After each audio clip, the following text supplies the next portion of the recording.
and welcome to the Homemade Podcast Sports. This is your host, J Pops.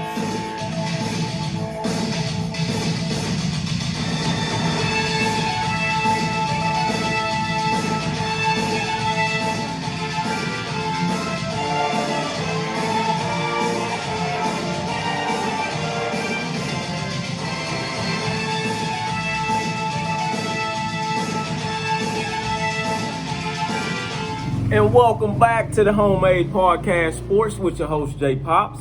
Guys, today's date is October 7th. It is a Wednesday in the lovely, lovely, beautiful Houston, Texas, down south. Whew. Guys, it looks good out here. It's sunny. I want to give a couple of shout outs, before we get on into this. A huge shout out to Dopeness Styles. Please, guys, go and look that name up. Once again, it's Dopeness_Styles. Go and look that up if you guys need your kids' hair done. And I'm talking to the ones that's in Houston, even to the ones that's not in Houston. Please go and look up that page and put in a request so they can get right on into it. Also, shout out to King Beards Grooming Company. Guys, if you guys have a beard, you need a couple of patches patched up in there and stuff like that, please, guys, get with them. Once again, King's Beards Grooming Company. Please look that up on Facebook. Please. Another thank you to Jonathan Simonton, which is Jay Sims. I cannot thank that guy enough for doing the podcast with me, which got a lot of views and a lot of you guys liked it. Once again, that was the overreaction podcast to when Texas A&M played Alabama. So, huge shout out to him. And also, guys, if you guys want to be on here, if you guys want to be on Homemade Podcast Sports, please drop your comments below, drop your names.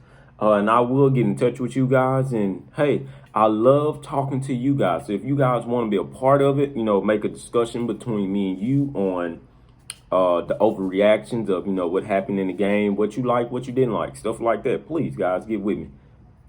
It does not matter what fan you are. If you're a fan of the opposing team, I'm all here and I offer you an invite. Come and share your analysis on what you like from both teams, or what you like from your team in general, even if you lost or even if you beat us, hopefully we beat, hopefully we beat you. But yes, guys, I'm opening. I'm dedicated to you guys, and I'm dedicated to putting content out there. For the guys that's not Texas A&M fans, I thank you guys for coming to the podcast and just listening.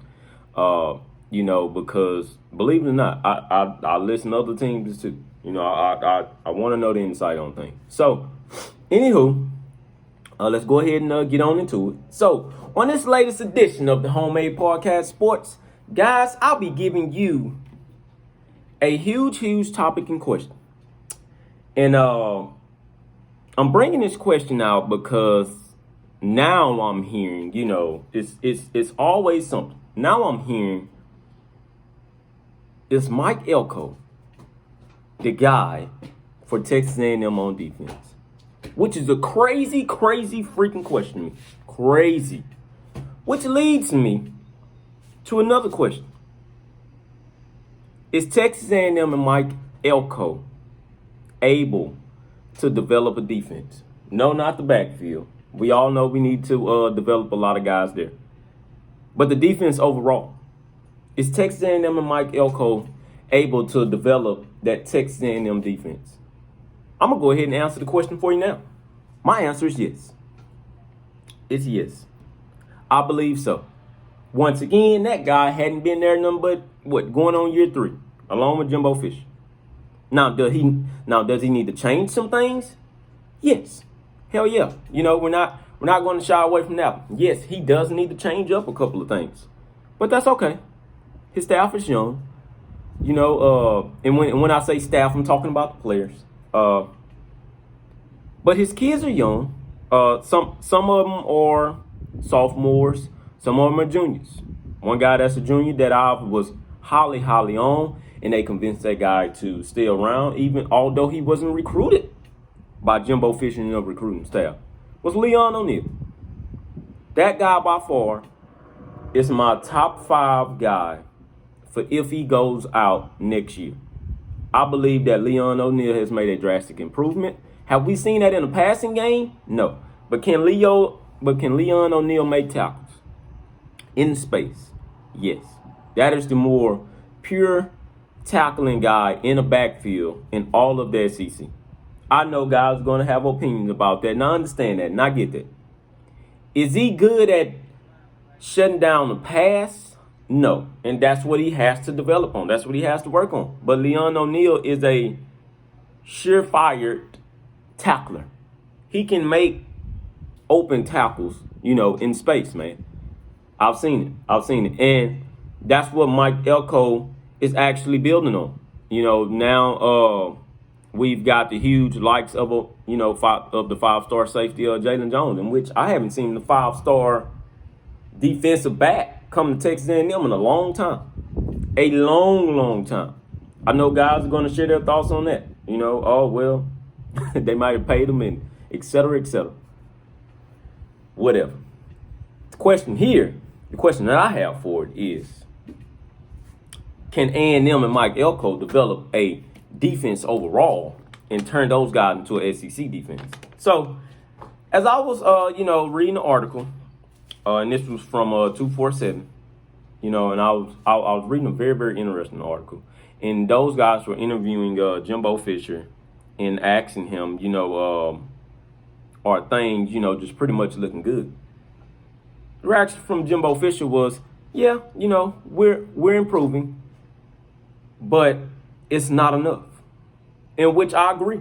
It's not enough. It is not enough. He also stated that although he went 29-0 when he was at Florida State, that still wasn't enough. He always wanted more. Jimbo Fisher will forever be remembered from that 29-0 tenure at Florida State. That was a 2-year dominance by Florida State. Although they probably should have lost some games that year. That second year I'm talking about with Jameis Winston. Although they should have lost some games, they just didn't. Okay? I don't care who you are. You can be any coach and hold that. You can hold that right up. Scott Frost is one of them. He only had one good year of being undefeated. And look where that led him. To going back to where he came from, which was Nebraska. A blue blood people. Yeah. Nebraska is the blue blood people. But he said it's a lot of things that we're improving at, but it's a lot of things that we need to continue to improve on. The backfield is one of them. We give up too many big passing plays. Now, question is, can we develop that backfield?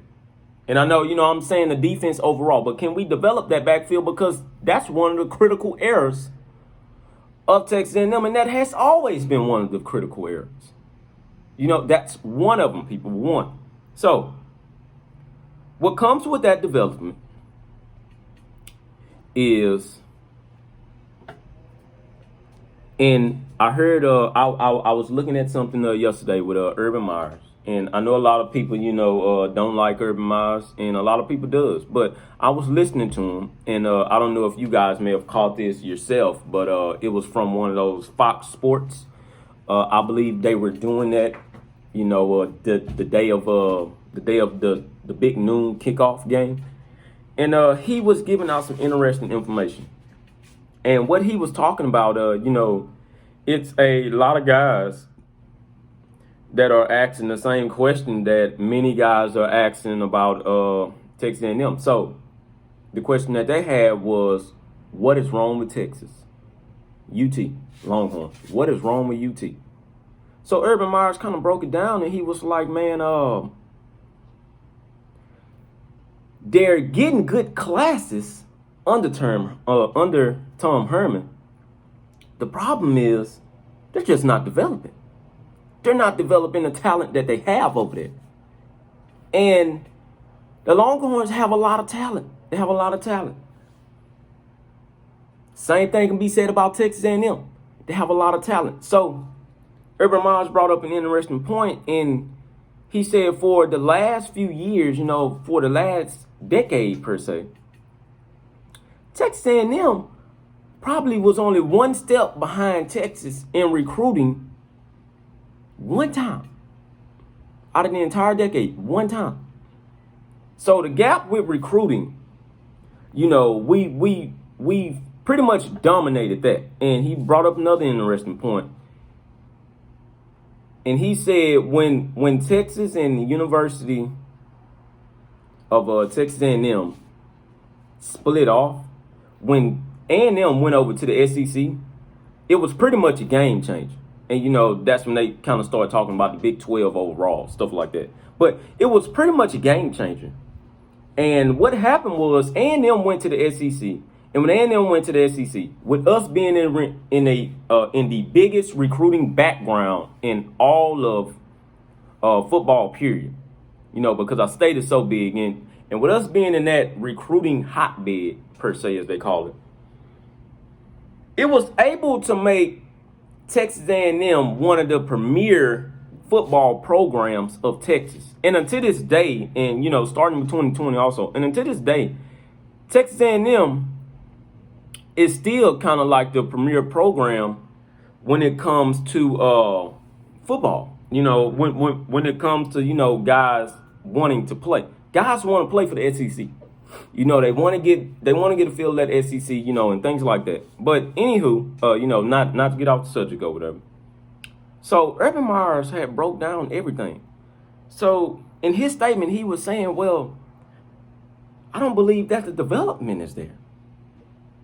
And he was saying that I think through all the tenure of Tom Herman's Texas career, they've had a coordinator, maybe not at every single spot, but they've had somebody different at that spot almost every single year. So it makes it hard for recruits to sign with those guys, although it may not show it because Texas is still signing at a high level.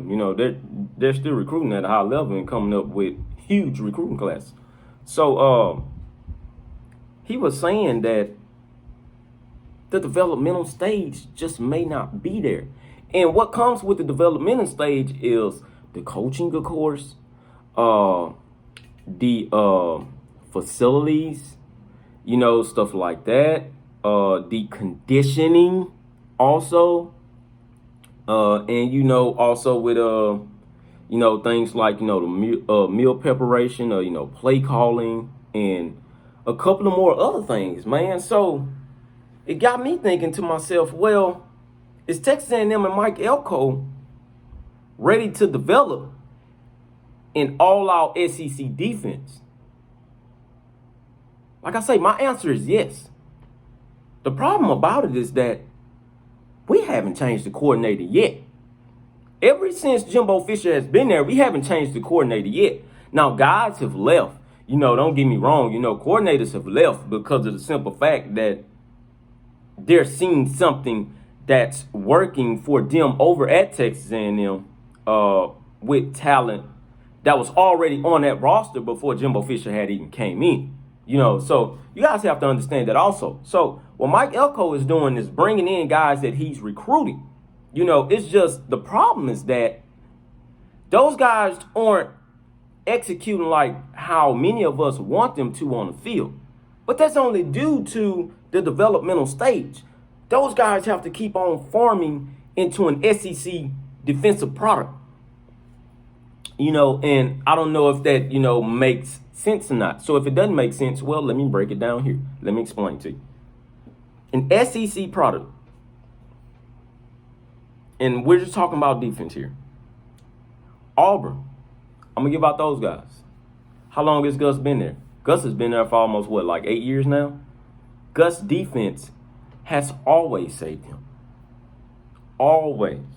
May not have looked like it in some of the years, but Gus Malzahn's defense has always saved him. Why? Because Gus was already recruiting SEC players. Now, Gus is an offensive-minded type of guy. So he still goes out and get his offensive guys. But Gus knows what defense you have to have in order to beat the elites in the SEC West alone. You understand what I'm saying?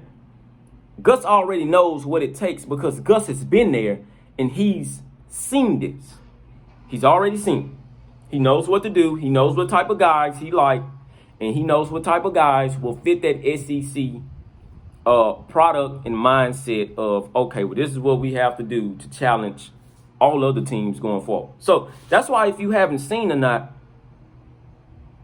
when we play Auburn, we kind of play them to the nail, but when it's time to show defense, we kind of get outmatched. You know what I mean? We kind of get outmatched. And like I said on the last podcast, we have to get away from our Big 12 ways. So that is what Mike Elko is trying to do. Mike Elko is pushing out the Big 12 ways. Although we've been in the SEC for like 8 years now, we were still kind of stuck in those Big 12 defensive ways also. And the problem is that we were trying to do shootouts, but didn't have the guys on offense that were capable of doing shootouts. I'm sorry. When you don't play a defense, you will get beat. If you don't have some type of defense in the SEC alone, you will get beat. People, you will get beat. I'm telling you this now. You will get beat. And I'll be talking about the Florida thing tomorrow. You know, I'll be getting to that tomorrow because I'm still watching tape on those guys.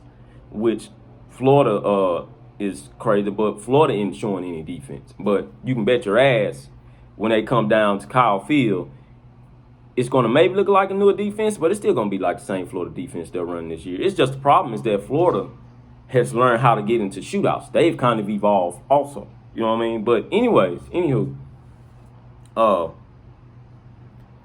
it's just, Auburn, has been here. Once again, these teams in the SEC West has been here, people. They've been here. We've only been in this league for 8 years. I know it. Well, this time already. We've been here for 8 years. I know it. I get to now understand that. The problem is that these teams in the SEC West were already built for the SEC. They were already built. They were built off of the SEC conference alone because they've been here. They've been here. We weren't in the SEC, man. We weren't. We're still trying to get that footprint of being a legitimate SEC team. Now, if we were in the East, I believe this conversation would be a whole lot different. And I'm not discrediting the East, but the East has been in shambles for years. Now, Georgia and Tennessee is and Florida, they're all getting up there and they're trying to put a hold of that. Like, hold on, wait a minute, this is the East over here. No, we play like the West, That's what they're trying to do. But the West has always been pretty dominant, okay? So the problem is that we ended up on the wrong side of the SEC, okay? If we would have been on the East, man, I promise you this conversation would be a whole lot different. It will be a whole lot different. A lot of guys may not agree with that. That's fine. That's okay. But it'll be a whole lot different. You guys know I'm not lying. You know I'm not lying. But anywho, let's get back to a couple of more teams. Like Alabama, they've already been here in the SEC. This is it. This has been their playing field for over 30, 40 years, over decades. They know what to go out and get, and they know who to go and recruit. They've been doing this. And now that Nick Saban is in charge, he was already a defensive guy, So think about it also is that Jimbo Fisher is an offensive-minded coach, people. He's an offensive-minded guy. That's why he goes out and get some of the best defensive coaches to come in and do what they have to do. And he pretty much stays out the way, although he's a head coach, so he has no choice but to be in the way the entire time. But he doesn't be in the way as much as to where it looks like Jimbo Fisher's running the damn defense now. Now, once again, with that score that came out last Saturday, 52-24, makes you think otherwise. I understand that. I know that, and I get that. But we were playing Alabama. In the store. We just weren't ready for Alabama yet. Although we would have made a couple of plays, I believe that score would have been a lot more closer than what it came out to be. Hey, but that's just me. Moving along. Also with LSU has been here, people. They know who to go out and get. LSU is one of the premier schools for DBU, which is Defensive Back University. All right? They're one of the premier schools for DBU. What we're trying to do at Texas A&M is establish a team all around. But we're just talking about the defense here. So what Mike Elko is trying to do is trying to establish a defense all around. Why? Because if you can't stop nobody in the SEC, then your ass is going to get whooped. You're going to get whooped. It's just plain and simple. Now it's looking like we're playing a lot of offense. So with these high-powered offenses, somebody's going to have to come up with the defense. Lately, the guys who came up with the defense is Georgia and Auburn. I know that's crazy to say, but lately it looks like it's Georgia and Auburn. LSU, they've always been known for defense, so I don't need to put LSU in this conversation. Alabama, a little bit, but their defense has just kind of been sagging for the last 3 years. Still a good defense, though. Do not take that out of context. Still a good defense. It's just they've evolved with the offensive game plan now, So can Mike Elko, Texas A&M, develop a defense all around? I think they can. And I believe they can. No. I believe they can. Leon O'Neal, not Leon O'Neal, DeMarvin Leal, what he done last game, he played his ass off. And DeMarvin Leal will only continue to get better. He will only continue to get better. A couple of more guys, Clemens, that's on that defensive line as well. That guy will only get better. It's just, can we develop a pass rush? We have to develop that pass rush. We got to develop one. Also, inside the tackles, the middle of that defensive line, they have to mesh. But like I say, that's all comes with development. It all comes with development because they're big enough. They're strong enough. I heard that on the podcast I was listening to, and he was saying that those guys, he said, man, he was looking at the Alabama guys get off the bus, and then he looked at Texas A&M guys get off the bus, and they were legitimately the same size. The same size. It's just the problem is that size doesn't matter anything when you get on the field, which is true. That size doesn't matter once you hit that field, because if you aren't measuring up to the type of talent that they have, then you're going to get beat. You're going to get beat. So also it's with development, man. The development process is lengthy. It's long. It takes a longer time to develop certain guys. I'm sorry, as much as I wanted to speed up, maybe it takes a certain amount of time to develop certain players and in certain areas. But once you get that right, when that development process hits, whether it's the first game, the fifth game, or the last game of the season, or whenever, that guy is going to be phenomenal. He's going to be phenomenal. There are only a handful of freshmen that can come through and look like they were supposed to be in college a long time ago. It's only a handful of guys. And on that defensive side of the ball, man, I'm going to tell you this right. Defense is so hard to play nowadays because you have a lot of guys to cover. If you're a DB as well, you have a lot of guys to cover nowadays. You got to worry about tight end.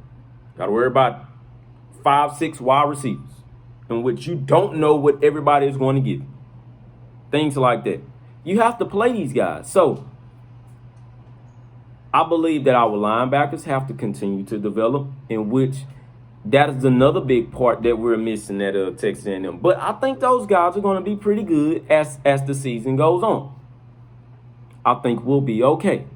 It's just all about developing those guys. They have to develop themselves into a team rhythm on defense and take over. So what I was reading also was that DeMarvin Leal has now become the leader and the vocal point of that defense. That guy's only a sophomore, but he's a 5-star sophomore. He played last year, didn't have that many tackles, looked like a freshman, but now he's kind of improved his game. He got that 1 interception. Although he know his backfield gave up a lot of points, he wants to continue to develop in the right way with those guys and be a premier defense for Texas A&M. Understand this, guys. It is going to take time. We have to be patient. Our guys are still young as hell. Yeah, we got a couple of juniors, maybe 1 or 2 seniors, but that's about it. The rest of the guys that's coming in there are freshmen and sophomores. Why? Because this is Mike Elko's defense now. You always hear that saying, oh, that's such and such guys, and I've heard it all the time. Well, man, that's Summerlin guys. Once Summerlin guys get out the way, then it's going to be time for Jimbo's guys, to come in and do what they have to do. Which is true to a certain extent, man, because Kellen Mond is Summerlin guy. Hell, we all know that. But we aren't talking about offense here. But I'll just give you a prime example. Jimbo didn't recruit that guy. Kevin Summerlin recruited. So it is what it is. It's just Jimbo Fisher kept on rolling with him because that guy had already been a premier starter. So sometimes that's just how it goes. Sometimes that is just how it goes. Also, you can't put each and every freshman on the field, man. You just cannot do that. Although those guys are very, very talented, you cannot put each and every freshman on the field and let them go and play teams like Alabama, Clemson like we had done last year, LSU, like we had done last year, and we just got completely manhandled. You cannot ask every single freshman and say, hey, man, go and play. Well, wait. I was just now starting to get developed. So this is pretty much year 2 of those guys' development process, man. So those guys have to continue to learn. But anywho, though, I do believe that Texas A&M and Mike Elko will continue to develop these guys in the right way. And I've heard it too, that a lot of guys keep on saying that, well, Mike Elko is supposed to be one of the top 5 defensive guys. And he is. He still is. He still is. It's just the problem. The problem is that we just can't put that top 5 showing together against Alabama. But we'll get there, man. It's just a measuring stick against Alabama will forever be used in the SEC West. It will. It will always be used in the SEC West. And that's crazy to say because LSU just won a national title. But the measuring stick isn't for them. It's for Alabama because who holds the most championships in the SEC? It's Alabama. So, I mean, that's fine, but we will get it fixed. Mike Elko and Texas A&M can develop these guys, and they can develop these guys into premier players. It's just that we all have to be patient. We have to. We don't want to because it's starting to take longer than we expected, but it's only year 3, guys. It's only year 3. So, any of my fellow Aggies out there that's kind of getting impatient, I'm going to tell you like this here, and I don't mean to bust your boat. You got to be patient, guy. Shit doesn't happen overnight. Shit doesn't happen in 2 years. Shit doesn't happen in 3 years. You got to be patient. Now, the 4th year, if nothing has changed, okay, well, now we got a problem. We have a problem. Yes, we have a huge problem, and at this point, maybe that guy isn't the guy for the job. I don't know. Maybe so. But next game will determine a lot of things on how these guys learn from the last game. Okay? Giving up those big-ass passing plays, I honestly do not think that we're going to give up those plays in the next game. If I'm wrong, come back to this podcast and leave your comments. Bash me. Okay? Bash me. But I do not believe that we'll give up those plays in the next game, and I'm sorry. I honestly highly doubt that. But, anywho, I'm just giving you guys perspective, on my opinion and what I think and things like that, man. But please, guys, leave your comments below. Let me know how you guys feel. I always thank you guys for the comments that you put on there. Let me know how you guys feel. What do you guys think about it? Do you guys think Texas A&M and Mike Elko can develop these guys on defense. Can we do that? Please leave the comments below. I thank you guys and I love you guys. And once again, it's the Homemade Podcast Sports with your host, J Pops. Guys, once again, it's October 7th. Please, please, please leave all comments below. Please hit that subscribe button for me. I love when you guys do that. I think I'm now at about 83 subscribers. So please, guys, let's continue to make this thing go viral and continue to put it out there. Hopefully I can get on College Game Day one day. I don't know. Hopefully it'll be this year. But it wouldn't be possible if it wasn't for you guys, So let's keep it running. Let's keep it going, guys. I will be back on tomorrow with my analysis about Florida and how we look on that game. But once again, it's the Homemade Podcast Sports with your host, J Pops. Please, guys, follow me on Facebook at hashtag Homemade Podcast Sports. Follow me on Instagram at JPops2020 and follow me on Twitter at JPops05. I thank you guys once again, and I love you guys. To my Aggie community, I love you guys. Thank you once again. This is the Homemade Podcast Sports. Hashtag Gigamag. And thank you guys for tuning in to the hashtag Homemade Podcast Sports. Please, guys, subscribe to the YouTube page and also follow me on Twitter at JPops, on Instagram at JPops, and also on Facebook at hashtag Homemade Podcast Sports. Thank you guys once again. Hashtag Gigamag.